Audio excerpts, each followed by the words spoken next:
Hey guys, Ashlyn here with my first impressions of Phoning Home.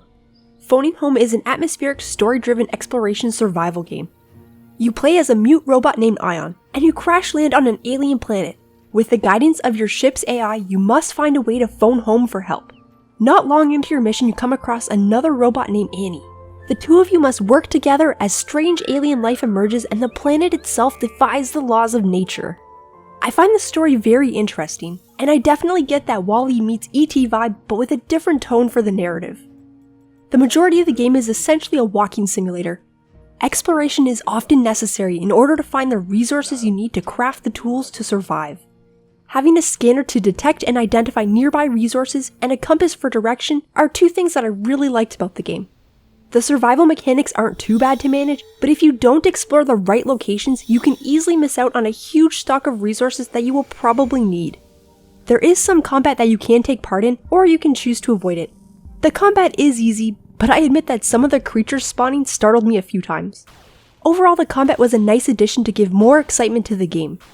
As far as walking simulators go, I was enjoying the game and the story for the first couple of hours until I hit the large desert area. From that point on, I became so incredibly bored and frustrated trying to reach the objectives. You have to find the exact paths to take in order to scale the mountains. The hills are saturated with areas that look like paths you can climb to get to the objective. I often found myself so close to the top, so close to where I needed to go, only to be unable to climb or thrust any higher. It seemed like I would hit invisible walls and then just slide all the way back down the mountain. Generally, I like exploration, but being forced to take the exact paths when there are so many others I should have been able to take just ruined it for me.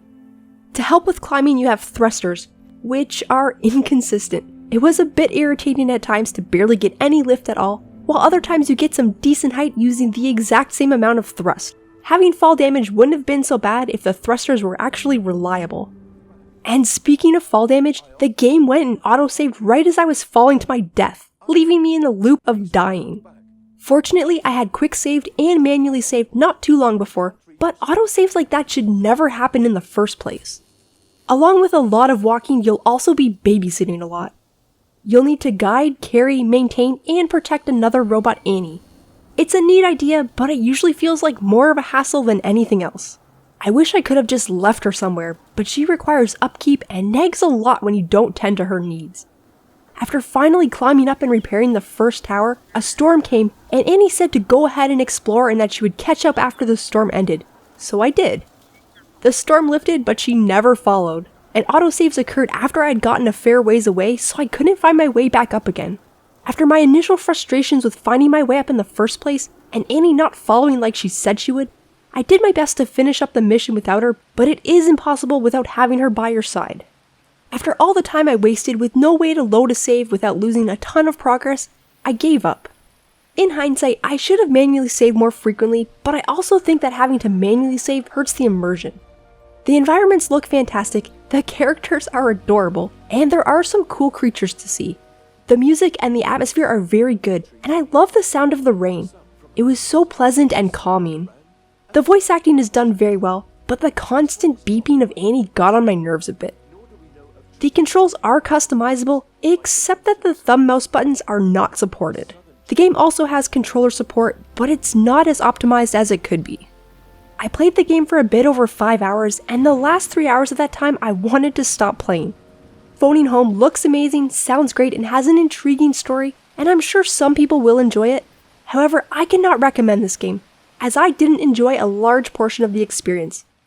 After walking around for what felt like forever, and hoping to find the correct path among hundreds of pseudopaths took its toll. Simply put, I was just not having enough fun with it to want to see it through. It's not very often that I don't want to finish a game, but this is one of those times. I was really hoping to do a full review of this game, but my boredom and frustration claimed victor and I stopped playing.